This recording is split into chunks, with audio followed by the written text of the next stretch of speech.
Hi. Hi, I'm Pat Plecky, former president of MSVF and current co-chair of the Next Chapter Committee, which was started last year for retired and semi-retired physicians. And we're working on important things for that group, including this webinar today. Welcome to our participants, and we'd ask you to please make sure your audio is turned off. And if you would like to ask a question, use the little hand raising icon. I'd also like to welcome our speaker, who is Susanna Jones. She is a partner at Florence Gordon and Brown PC, a general practice law firm in Richmond, Virginia, where she practices in the area of estate planning and trust and estate administration. She is originally from South Carolina and attended Washington and Lee University and the University of South Carolina School of Law. She participates in professional and community organizations to include current service on the board of the Richmond Estate Planning Council and the Westminster Canterbury Foundation Board of Trustees. She counsels clients through estate planning process from start to finish and has extensive experience in administering estates and trust. She enjoys working with a wide variety of clients and their families to provide peace of mind regarding their legacies, and she prides herself on making the difficult topics around end of life and estate planning easier and less intimidating. She lives in Richmond with her husband and 3 young daughters. They enjoy all kinds of sporting events and getting outside together and road trips. Thank you, Susanna, for coming and talking about this important topic for us. Absolutely. Thank you so much, Pat, for that nice introduction and for the invitation to speak to this group. It sounds like a really good audience for my type of spiel. Often it is a topic, estate planning, and the considerations around estate planning is something people are not unhappy to postpone or put off for another day. So if you're in retirement mode, you're more likely to be willing to tackle some of the topics that I'd like to cover today. So you see, my 9-year-old daughter helped me put together this presentation using not PowerPoint, but something called Canva. And it's my first time using Canva, but she put her own spin on my final slide, which is a thank you slide. So we had fun coming up with a tie-in for you all. So we're going to call this your estate planning checkup. It's going to be several things to consider. Usually if you're not starting completely from scratch, but if you've got something in place and you want to do a little audit or checkup to make sure it still fits your needs at this stage in your life and your practice, retirement or semi-retirement. So I kind of gave you an idea of what the overview will be. My goal is to provide a high-level overview of the basics, the fundamentals, things you need to know and consider for estate planning. One is just running through the possible documents that you might be already in possession of or recommended to complete or update. The planning process, just how that works from who you might want to have involved to how often you're supposed to review it or revisit it as time goes by. During your lifetime, often estate planning is, you only think of it as something that happens after your death, but you all as physicians know better than anyone that there are times you need a substitute decision maker involved during your lifetime, and that is all considered part of estate planning. And then the probate and administration process after someone dies is a large part of my practice, and usually folks are thinking about that and working backwards, whether it's trying to avoid probate or if they've got a specific asset that needs special treatment or a member of their family or other beneficiary that needs some special considerations. So the universe of documents for estate planning is pretty broad. There are all kinds of trusts that estate planning conferences that I attend are just rife with all these acronyms, more than I could get into today, but lots of different trusts. Some are in vogue more than others at different points in time. If interest rates are high, there's certain trusts that are attractive in that environment. If the estate tax is lower or threatened to be lower than it currently is, other trusts gain in popularity. But my goal today is just to provide kind of the fundamentals, what you can expect if you're going to go sit down with an attorney with, again, the first time or bringing your existing plan. So advanced medical directives seem like a logical place to start with this group. Hopefully you all have them and are familiar with them. And I know many hospitals provide a template for a client or a patient if they don't have one in place. And our understanding is that you have to be asking patients every time they come into the hospital if they have an advanced medical directive. In Virginia, we have a uniform act, meaning that a commission of attorneys from all over the country came up with a model law, and it's adopted here in Virginia with a few tweaks. So the basic advanced medical directive form is actually in the Code of Virginia. And that is the starting point that most practitioners look to when they're making advanced medical directive decisions or recommendations to their clients. And generally, it includes a living will, which you all know is just your preference, your stated preference, not binding, that there be no heroic interventions taken if somebody's no hope for your recovery, no heroic interventions that would simply prolong the dying process. But that is the person who's signing the document, the principal's wish and desire. We always emphasize to clients that it is not a DNR, and that is something that they have to discuss with their doctor, and hopefully in pretty limited circumstances. You all know more about that than I do, but often clients will get those confused or think that the lawyer prepares the DNR. So it always surprises me how often that's a misconception. So the living will is completely optional. It's pretty standard language. Clients of a certain age think of the Terry Schiavo case in Florida from the 90s and during the second George Bush administration, and kind of think of that as a touchstone. Of course, there are lots of different interpretations, lots of dramatic disagreements between family members, that sort of thing. But that's pretty standard. The second half of the advanced medical directive is the healthcare power of attorney, and the form document from the Uniform Act that's in the Virginia Code says two physicians have to agree that somebody cannot make their own medical decisions before their surrogate steps in. And the nuance here that we often see with clients is how to name agents. Do you say you have 3 children? Do you name them in a hierarchy of 1, 2, and 3? Do you have 2 at one level, either one of whom may act? And often clients are thinking about hurt feelings and wanting to treat everyone equally. What we usually recommend against, and it'd be interesting in the chat section for you all, or at our end of the session for you all to tell me your practical application of these, because I write them and you see them. I usually suggest that if a client really wants to name more than one agent, that they put in a caveat that either one of whom may act. And our goal with that is to make sure that treatment would never be delayed, or there wouldn't be a confusion or issue with having somebody act, because I know that time can be of the essence in these issues. And the other piece of a medical directive is often the organ donation. And we also tell clients to make sure they're coordinating that with the DMV. So what's written on the driver's license was truly their wishes. So I figured that's probably low-hanging fruit for you all. We can move on to the financial power of attorney, which is often called a general power of attorney. It's usually durable, which means it's effective when you sign it, which is a key distinction from the advanced medical directive that I described as not having any effect until multiple folks have evaluated the capacity of the person who's executed the document. If a power of attorney is durable, it is effective when it's signed, and it endures or remains effective if someone were to become incapacitated. So that's durable. And you see I've got springing noted here. Springing would look more like the medical directive, when something had to happen to activate it, like a finding by a capacity evaluator that you did not have the requisite capacity for making financial decisions. Powers of attorney can be limited.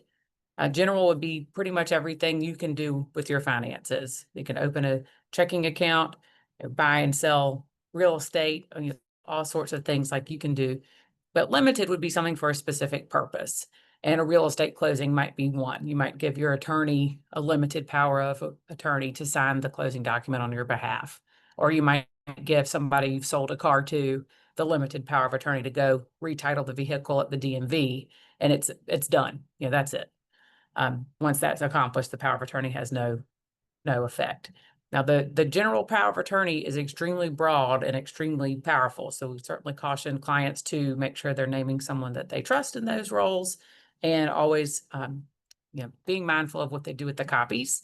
Sometimes clients want to keep the original executed documents close at hand. So if they ever had to make a change in the agent that they've named, they can sort of quietly shred that document and do a new one, rather than telling their family member, whoever, that they're being demoted from that role of trusted financial agent. Often people will have their family member or their agent named directly with the financial institution. So if you've got a Truist account and you've listed your daughter on that account, that's sort of between you and Truist. That doesn't have anything to do with the durable power of attorney that you've executed with your attorney unless you provided it to them. So sometimes banks you can have somebody on one bank and not others, and it would take another step to make sure that the person named in your power of attorney matches who you've already authorized with the bank. Now, there's one power of attorney that survives death. All the ones I've spoken of so far end when someone dies. And it can create a little bit of a period of time when nobody is authorized to act. And I could get into that in the probate topic a little bit later. But technically the powers of attorney end at death. There's one, which is a power of attorney for final arrangements, which is when you can designate a person to handle your cremation, burial, funeral arrangements. I'd say that's pretty uncommon that somebody really needs that, because often the person who is their next of kin that would be authorized to make those decisions anyway is who they might name in their power of attorney for funeral arrangements. But there are certain situations where it comes up, and I even had one this week. Maybe if you've got a blended family or somebody on a second marriage or subsequent marriage who prefers to be, buried, their final place of rest to be with their first spouse, who was the parent of their children, that sort of thing. So in that case, you might want to avoid any conflict between the blended family piece by naming your children or somebody who knows exactly what you want. You can also get into the really fine-tuned nitty-gritty with this sort of thing. There's several websites that walk you through really detailed requests for things like hospice, if you wanted a certain music playing if you were at the end of your life, that kind of thing. But more common would be people laying out what they'd like if they wanted a memorial service, what to include there, or maybe even prepaying for what can be prepaid. So that's kind of, I'd say 1 in 30 clients end up doing the power of attorney for the funeral arrangements. But when it's needed, you're really glad you have it if you can kind of see that sort of conflict on the horizon. So those documents, I think most anytime you're going in to see an estate planner, they'll recommend that you do those. There is a good form advanced medical directive from one of the hospital associations that I see a lot, and it's got a little bit more detail where clients will initial specific things that they want or do not want. That can be very effective. You don't necessarily have to have an attorney prepare those, but we do advise folks on how to abide by the wishes expressed in the document when the time comes. Powers of attorney, if you pull one from the internet, it may or may not have Virginia-specific provisions. And also there are several powers that in the law we call hot powers, which are beyond your baseline power of attorney powers. And they're things like making gifts, including to themselves. You can have your power of attorney, you have to include it specially if you want them to be able to change your beneficiary designations.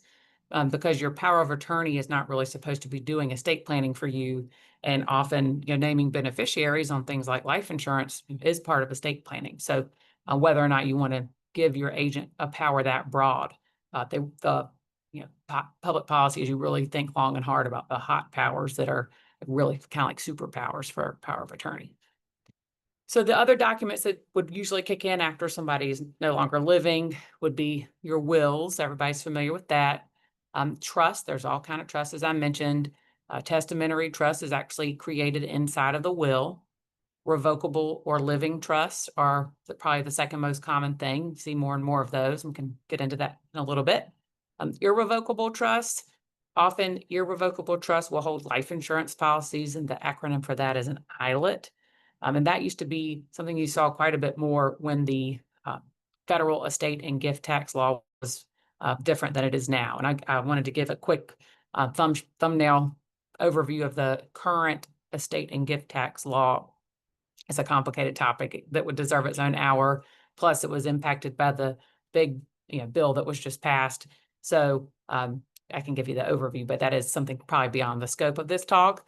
But right now, each individual can have 13.99 million that they transfer during their lifetime or at their death before they have to pay any U.S. gift and estate tax, before any tax would actually be due. And a married couple has the ability to use this tool called portability, which in essence allows a couple to be treated as as one with double that amount. So the law before the big bill was that a married couple could have almost $28 million that they had either given away during their lifetime or transfer at their death, before they had to worry about paying U.S. estate and gift tax. Furthermore, there's unlimited gifts between spouses. So often the way that the estate plans work for folks that are worried about that is you take advantage of what you can pass in the year of your death goes into a certain trust that benefits your family. Anything above and beyond that is in a marital trust or a marital gift to your spouse, thereby deferring any tax that may be owed until the death of the second spouse. So it used to be you'd see a lot of these ILETs or irrevocable trusts because those limits used to be much, much lower. And folks now that are coming in at retirement age maybe had their parents who had more complicated estate tax motivated plans because the limit when the parents were doing a plan was more like 1 million or 600,000 or 2 million. And it wasn't, portability wasn't an option. So a lot of people are familiar with that. And even though they may not have the 28 million, still like the idea of hedging should the law change again in the future. The Big Beautiful Bill Act says that the new amount per spouse will go up to 15 million, and you'll still have portability, is my understanding, and that it will be permanent. So the current law was set to expire at the end of this year, and it seemed like they could only get it passed 7 years ago by making it last only for 7 years. So this was a big question in the estate planning world is, was the law going to sunset and the estate tax exclusion, the amount you can pass to your family or others, if it was going to come way down, or if it was going to be increased or extended, and that is exactly what has happened. So people are not so worried about it today, but we all know nothing is permanent in Washington, and folks are expecting a different wind to blow at some point in the future. So rather than including estate tax planning things in most of our documents, we have to talk to the client to think about their comfort level in relying on the high exemption and portability, or do they want to go ahead and put some extra provisions in their documents so they don't have to think about changing it should the law change in the future. So that's something that you all will certainly have to talk about with your own advisor, and it can get pretty complicated and pretty nuanced for each client. Special needs trusts are something that we see, more and more. They're often for folks with a, medical diagnosis of an actual, disability that, as a result of, they are collecting government benefits for health insurance or, others like SSDI, which is Social Security Disability Insurance, or SSI, which is the supplemental income or Medicaid, excuse me. So the special needs trust, I often have clients say, well, we can't leave anything to my nephew because he receives Medicaid.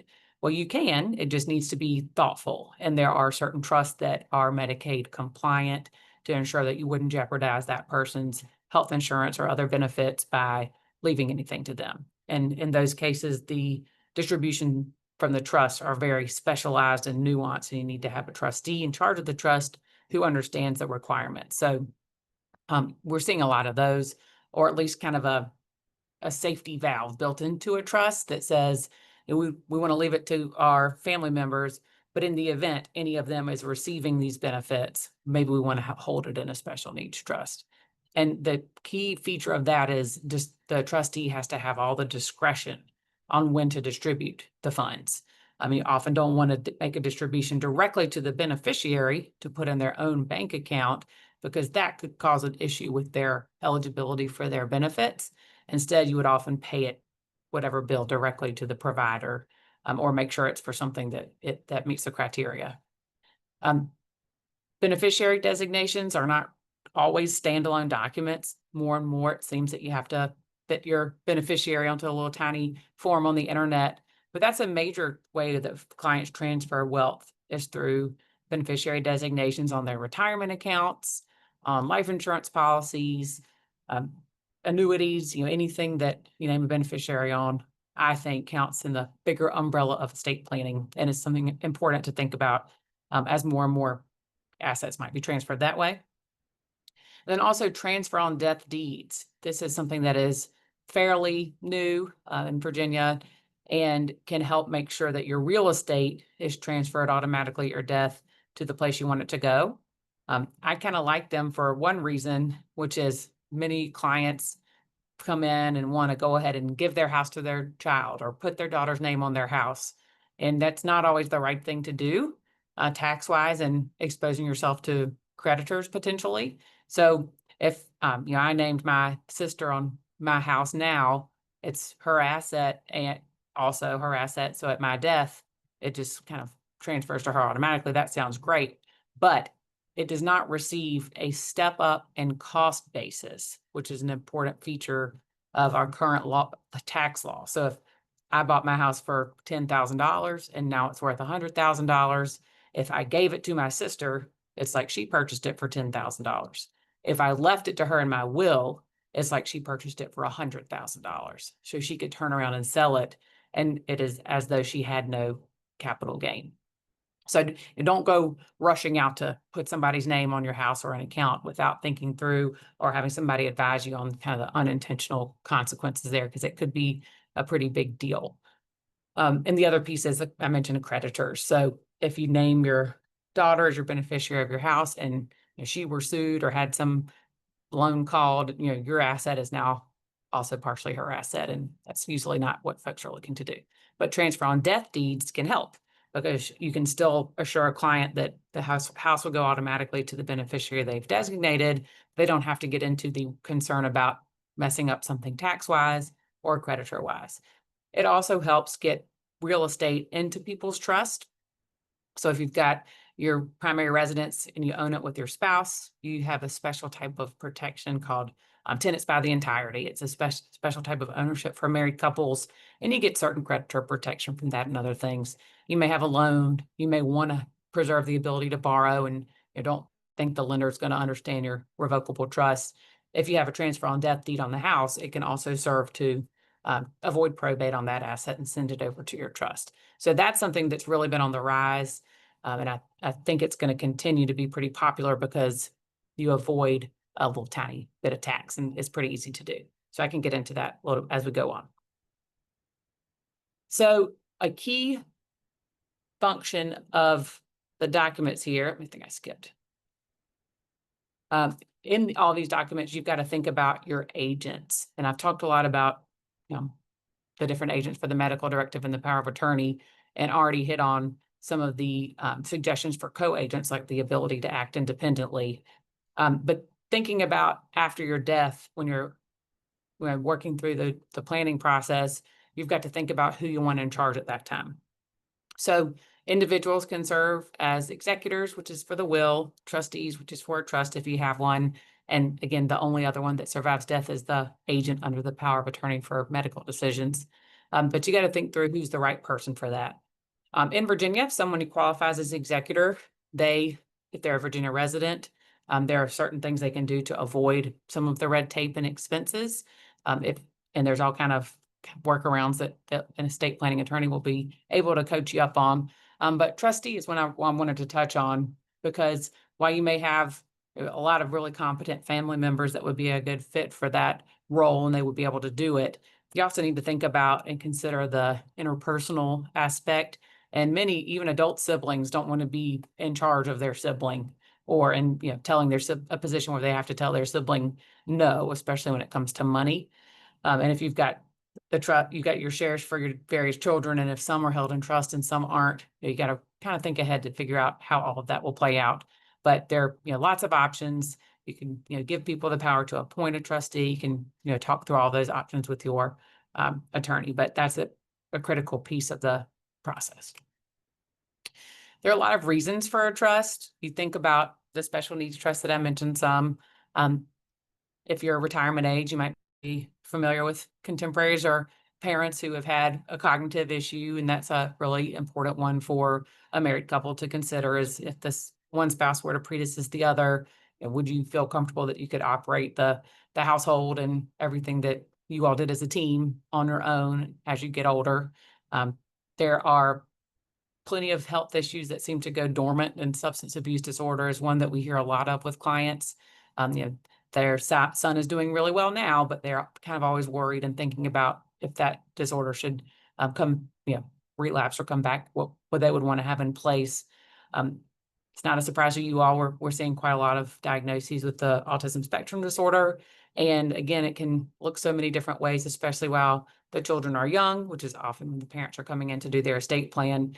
And so the general thing that I see is let's tend to build in a lot of flexibility, but have some safeguards in place that we can back off of if things go well. I mentioned the preservation of the government benefits.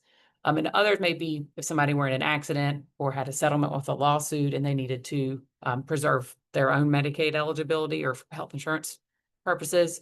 There's a couple of different ways that trust can be set up to hold those kinds of funds. Sometimes it's just people don't want to handle this sort of thing. If you've always delegated and when you're on your own later on after your spouse predeceases you, you might just not want to deal with it. You'd feel more comfortable having somebody else either as your co-trustee or handling everything for you. It can be a specialty asset.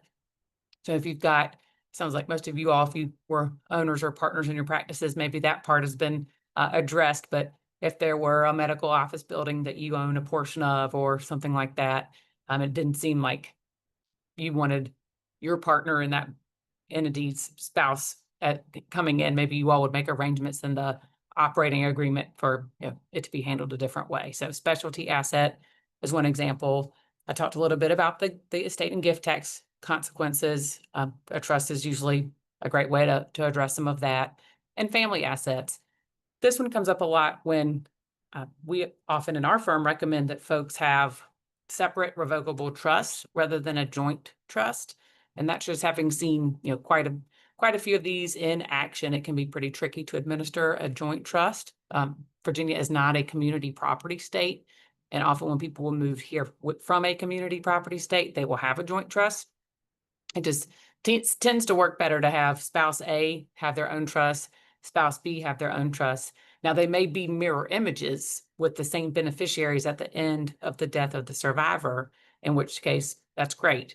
But it might be nice if you've got your own inherited assets or part of a family river house or something that you wanted to keep in your own column, in your own name. It can be nice to have separate revocable trusts. Or more likely, you want your children to keep the family asset in their own name should they end up in a divorce situation at some point. So we've already talked a lot about what you might put into the documents, but if you're doing the planning process from the beginning, you need to think about who you have on your team. If you have a financial advisor, maybe they're a fiduciary. I laughed about acronyms earlier. There sure are a lot with the financial advisors too. Just do your due diligence to make sure you're comfortable with the person you've got and the team around them. You have to watch, I think, for when you're serving as a trustee, certainly potential conflicts of interest. So if there's somebody selling a product that gives them a nice commission, are they incentivized to sell you that product? You kind of make sure you're comfortable with if they're fiduciary or not, or the qualifications that your financial advisor has. Your tax advisor, I think more CPA firms around tend to want to be a part of the whole process rather than just a retail tax return prep spot.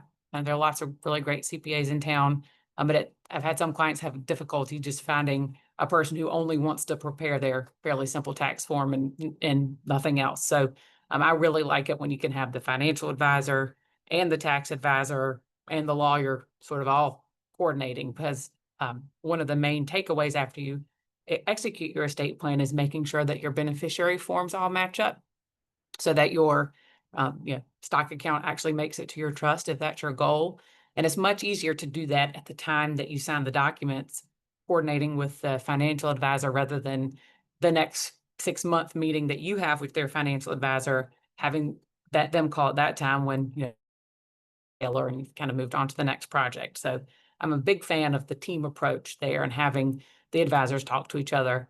I know it can seem like it's going to be a lot more costly that way because you're worried about the different meters that you have running, but I really think it can be the most efficient way to do it. Less back and forth, less chance of things getting lost in translation.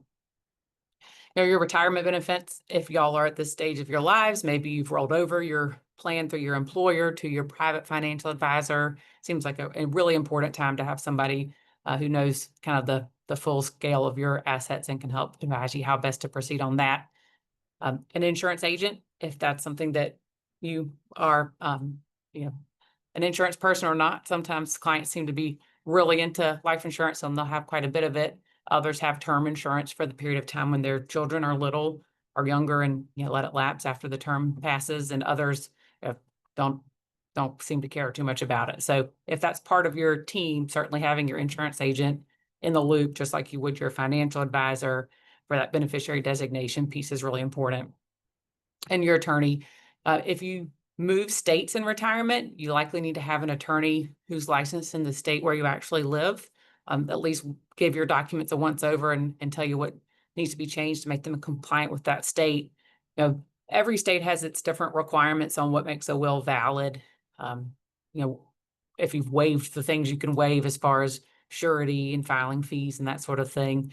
And then when somebody dies, the law of the state where that person is domiciled is the law that governs. So we had a client this week who was had property in Virginia, had been living in Florida before moving to Illinois to be near one of the children, and they died. And there's stuff in all three states, and the very first thing is which law governs, and that's an important reminder of making sure that what you have jives with the state where you're domiciled.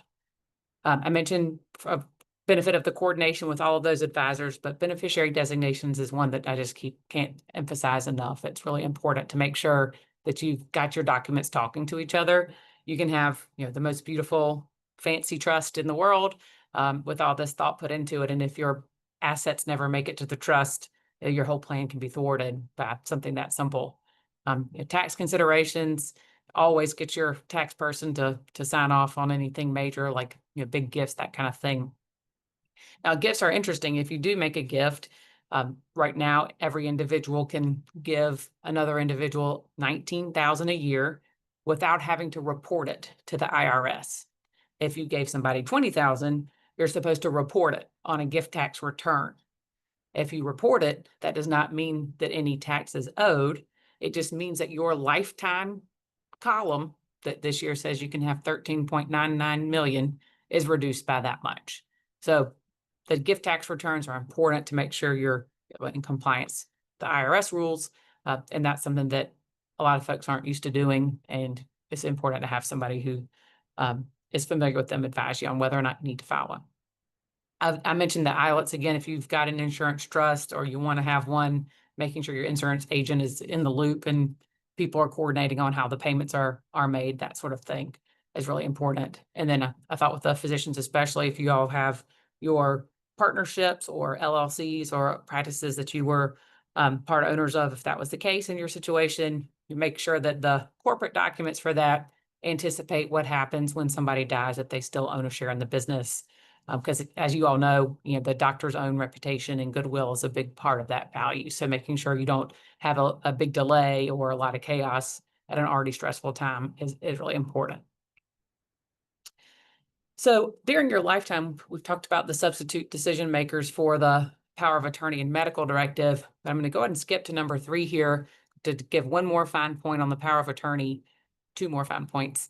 If you are acting as power of attorney, let's say for a parent or older relative who's enrolling in a nursing type facility, the financial guarantee on the enrollment paperwork should always be signed, in my opinion, in the principal, the elderly relative's name. With, if you're their power of attorney, you want to sign it, Jane Doe by Susanna Jones, her attorney in fact, or Susanna Jones, her power of attorney. So you are truly standing in the shoes of the person that you're acting for, and you need to make sure you're using their name, because you don't want to inadvertently guarantee somebody's bill when all you're trying to do is be helpful to them.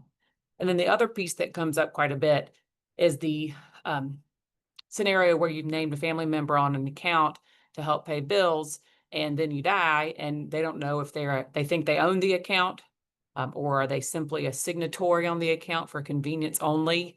And if they own the account, did you intend for them to own it above and beyond what the plan of the will or the trust is, or was that supposed to be factored in? So you got $100,000 in a checking account, you name your daughter as the power of attorney, so you think, and you die, she gets that, does she get that off the top if she's a joint owner, or does it go back into the pot? And the real kicker on this is it's all about the signature card at the bank. And often you're dealing with maybe a first line customer service person at the bank, and they maybe checked a box and nobody realized the implications. So it's really important to check on your joint accounts. Are you joint owners, or are you simply listed for convenience? And sometimes the name of the statement will say one thing or another, and that's not binding. You really want to see what the signature card says, because again, that's like your contract with the bank. During your lifetime, the revocable or living trust is just like an extension of you. You use your own social security number for the tax number on those trusts. So you're not creating an obligation to file another tax return. You are the typically grantor, meaning you've created this revocable trust. You are also the beneficiary during your lifetime, and you're the trustee. So you're in charge of everything. You can amend that trust. You can revoke it altogether. You can put assets in it and take assets out of it, kind of at will. So your revocable trust is really important to remember. You're not putting anything beyond your control. But the flip side of that is you're not getting any sort of creditor or tax benefit by simply retitling an asset in the name of your revocable trust, because you still have full control and full access of it.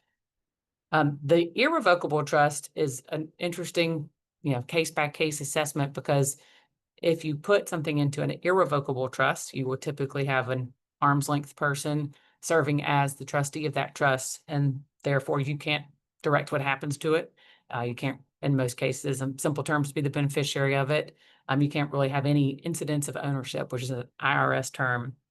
So a lot of folks, especially if they're younger, that doesn't make that much sense, because they might need access to that money for something that they aren't envisioning now. So I caution folks, especially when the estate tax laws, the exemption is so high currently, make sure you're doing the right thing and not something that you'll want to undo later. On that note too, if you all are all retirees, maybe thinking of doing things for your grandchildren or other family members, you often hear about, gift to transfer to minor, Uniform Transfer to Minor Act accounts, or UTMA accounts, or I'm going to open this checking account for my granddaughter and put money in it.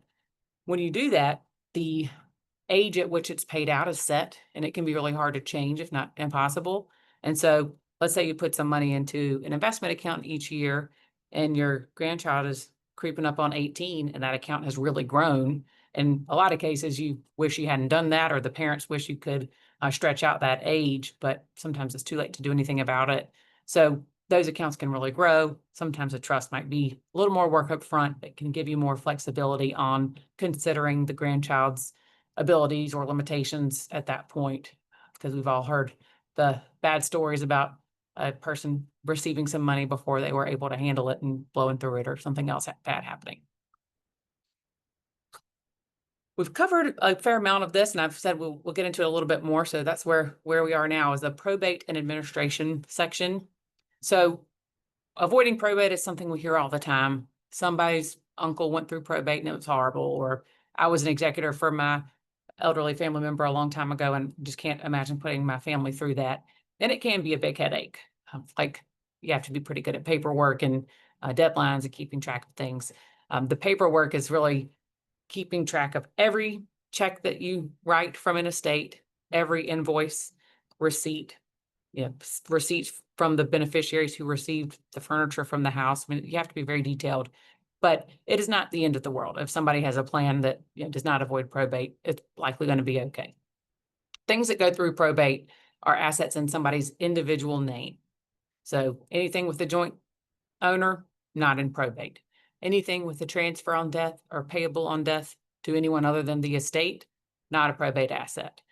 Any life insurance policy with the beneficiary, not a probate asset. And then in many cases, real estate ends up not being a probate asset, because it transfers automatically to the beneficiary. So it's really those assets that don't have any other owner or beneficiary attached. And if it's a smaller asset or collection of smaller assets, you may be able to use certain shortcuts: Small Estate Act, small asset affidavits. The DMV has a special process if all you have to transfer is a car. So I really want folks to understand that they don't have to run straight to the courthouse and qualify as executor in every case. And sometimes if you do, you wish you hadn't, because you've then committed yourself to a lot of paperwork that may not have been strictly necessary. So I always caution that. In fact, I saw a will the other day that a lawyer in Roanoke prepared, and the cover letter said, to whomever is reading this, please don't run to the courthouse. Talk to somebody to make sure probate is required. So I think that guy had the same experience of several clients maybe having qualified as executor when they didn't necessarily need to. But if you do end up in a probate situation for a family member, your own family, the oversight is the commissioner of accounts. And each jurisdiction, so each independent city and county is part of a circuit court in Virginia, and each circuit has lawyers usually that they've designated as the commissioner of accounts. And they're sort of a quasi-judicial officer. You have the court behind them, but they themselves are not judges. And they have auditors in their office, and that's who you're talking with in most cases about an estate. And we've got some really great ones around Central Virginia, and the ones I've dealt with in other areas are also usually practice in this area and know what it's like to be on the other side of the estate. But they have to make sure you're doing things right, and they are looking out for beneficiaries who maybe aren't looking out for themselves. So some of the things they have to request are very detailed. Some folks don't really appreciate, they feel like they're being questioned, and you have to respond. I mean, they have the authority of the court. So if you don't do what the commissioner requires, then you might find yourself in the circuit court answering a judge to say, why didn't you provide this accounting or this information? They can also be really helpful if you've got, say, if I'm the executor for an estate and there's something I don't know what to do about, they'll help me figure that out. Or if there's a dispute between beneficiaries, they can help you try to resolve it before it gets to the court level. My experience has always been really positive. But just to keep in mind, that's who you're dealing with. You're not always in front of the judge. We don't have a probate court in Virginia. And other states, sometimes they have a dedicated probate court, like South Carolina, I know does. So every state's a little different. And again, it's good to have somebody local that understands the rules and regulations of wherever this is happening. If you've got all non-probate assets, if you have successfully avoided probate, your beneficiaries are your only oversight. So that's when you want to name a really trustworthy trustee who's going to share information and be transparent, because the beneficiaries don't have somebody like the commissioner of accounts looking over the shoulder of the fiduciary. Another thing that's come up quite recently, thinking about non-probate assets, it is difficult when you have a different beneficiary named on every asset, and then there's no estate or no central pot of money, whether it's an estate or a trust, because then you still have some bills. Even if you've paid every bill the moment it comes in, you're likely going to have a final income tax return or maybe an ambulance ride or something like that. And it is nice to still have somebody in charge. Hopefully they won't have to open a full-blown estate for something that simple, but if you've left everything to a beneficiary, then there's no central person to coordinate payment of those bills and that sort of thing. And it'd be one beneficiary trying to recoup the balance from the other beneficiaries. So a lot of, I think people say, I'm going to name a beneficiary on every asset, and then there's no estate. And maybe they don't think they need a will at that point. And then you kind of end up with nobody in charge. Okay, so I am right at 2:45, so I was going to leave some room for questions here. This is my contact info. Like Pat said, I'm here in Richmond. I've really enjoyed practicing in the estate planning world because the bar is full of really nice attorneys. And with all the stuff you hear about the demographics and how many people are going to be in a position where they need to be doing this stuff, there's more than enough work to go around, and we all, I think, coordinate and refer things pretty well. It's not a particularly cutthroat area of practice. So I know that there's lots of great attorneys out there. Of course, I'm happy to answer any questions about today's program, and certainly encourage you all to make sure that your documents are up to date and that you do your checkup, because time passes pretty quickly. I'll have clients come in all the time that say they feel like they just did their will, and it's when their child who's getting married was a baby. So it's easy to avoid it altogether. It's also easy to do it and put it aside and not take another look at it. I think when the tax laws change, it's a good chance to review it. When your family situation changes with things like retirement or grandchildren or an inheritance that it comes from an older generation, all of that's a good prompt to just take a look and make sure everything still seems like it fits your situation. And I think that would be a good time for some questions. If anyone has any questions, you can use the raise your hand feature at the bottom and I will unmute you, or you can use the chat or Q&A feature at the bottom.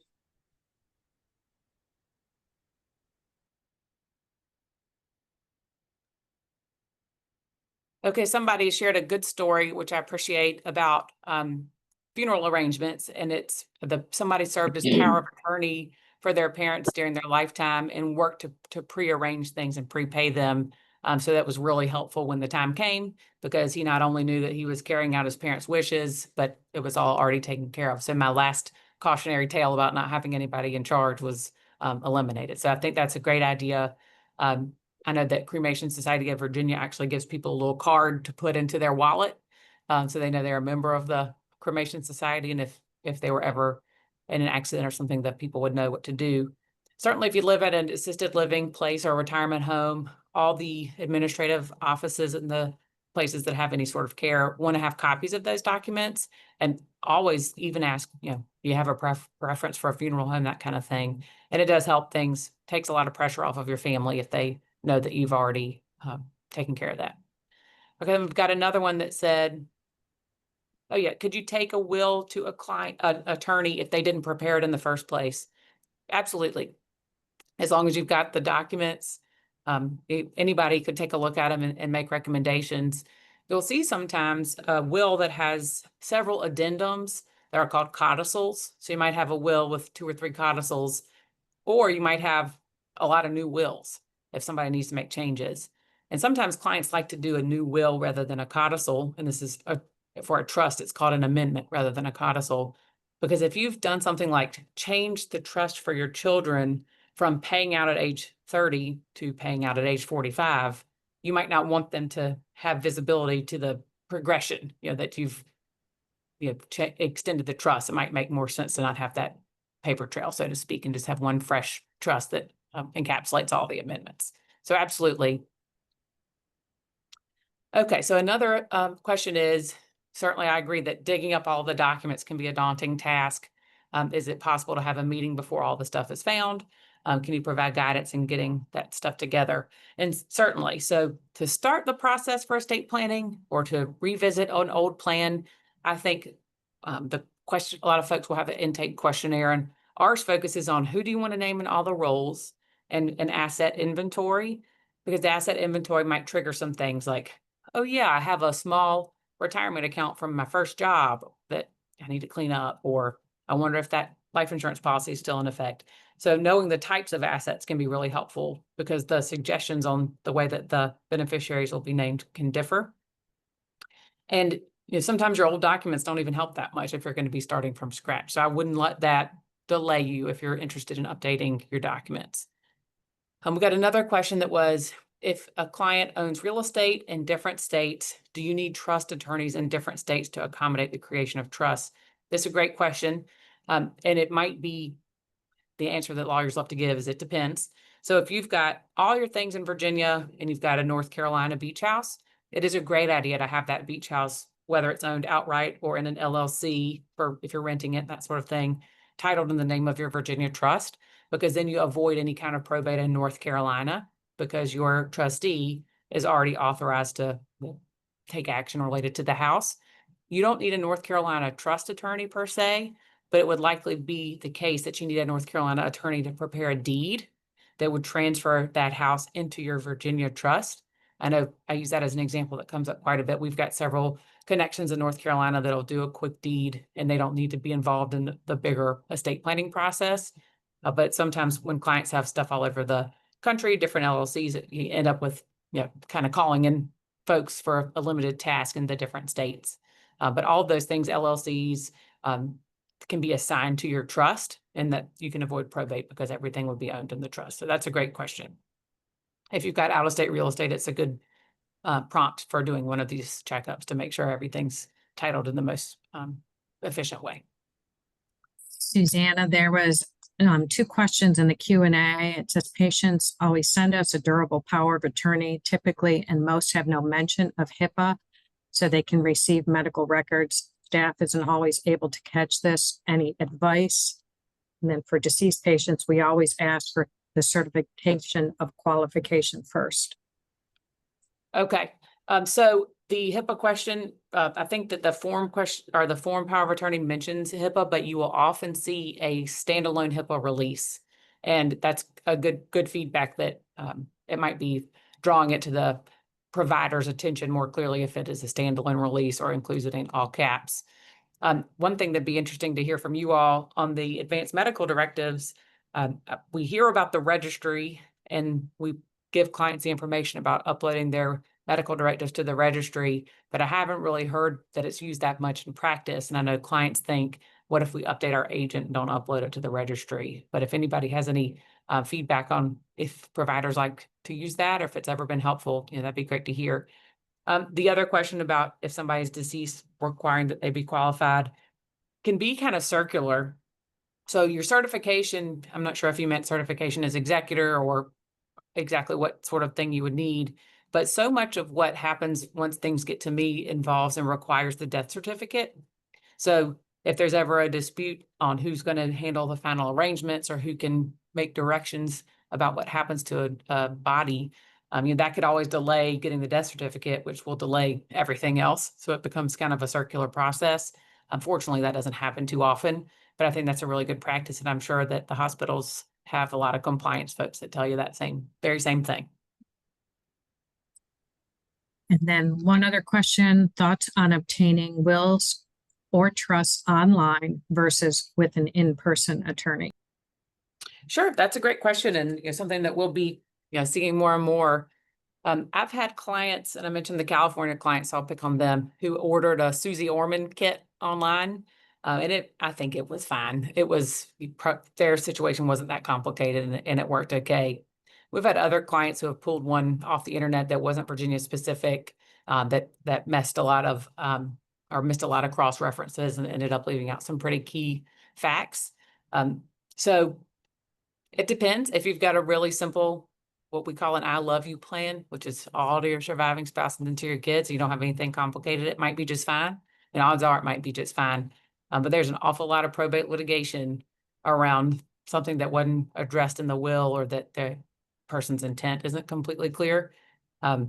So that's going to have to be kind of a gut check on what you're comfortable doing. I think in many cases, if the ugly probate litigation outcome, if the person who didn't want to do the will saw the legal cost of the dispute and the toll it took on their family, they will probably wish that they had done a real estate plan. But that's something that, just an opinion. There are certainly many cases where I think an online will or trust has not been a problem.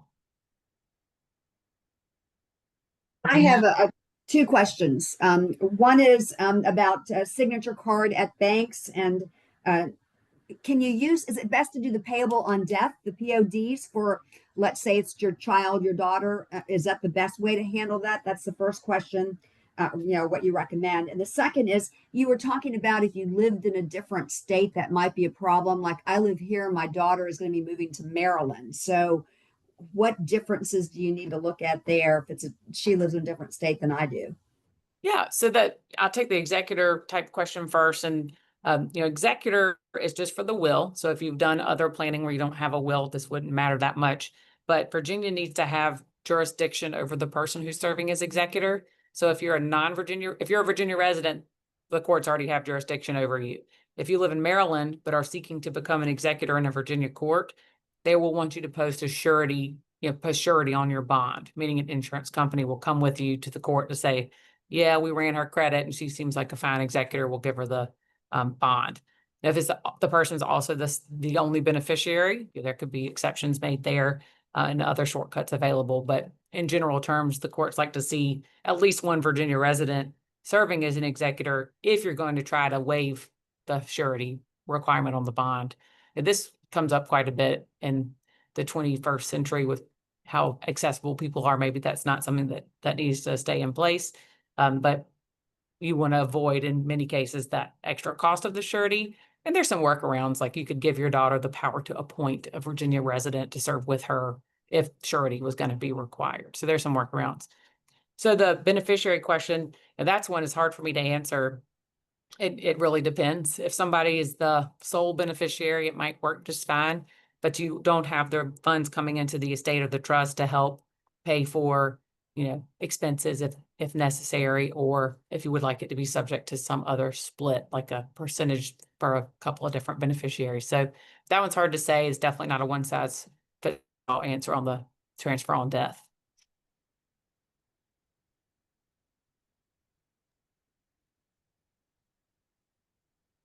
I'd definitely say, we've got just a few minutes to go. You know, same with the tax advisor and the financial advisor. It's good to have somebody that's familiar with you. Kind of, I know people are always looking for their primary care doctor just so they can be on the roster with somebody should something go wrong. So it's certainly not bad to have a relationship with somebody. And I think that they can give you some good individualized direction. Of course, everything today is just things I've seen, things that may come up, and you shouldn't be considered legal advice to any of you directly, because of course everybody's situation is so specific. All right. I guess there are no additional questions. So Susanna, thank you so much for all this wonderful information. What we will do is send you each this recording, and then it will also be posted on our website, just so you can access it if you want to review the information. And certainly, please do feel free to reach out to Susanna or another professional if you want some further advice. Amy, let me see if Pat wants to wrap up anything. Is there anything that you wanted to say at the end, Pat, regarding next chapter? Yeah, and I also wanted to thank Susanna. It was really useful information. Great. And yeah, next chapter has more webinars coming. The next one that we have scheduled is in September, on September 30th at 2 p.m. Patient advocacy and needs navigation, postponed from earlier this year. Next chapter is also trying to do some luncheons locally for different areas, a chance to get together and connect with other people in similar situations, and also what's happening with the medical society.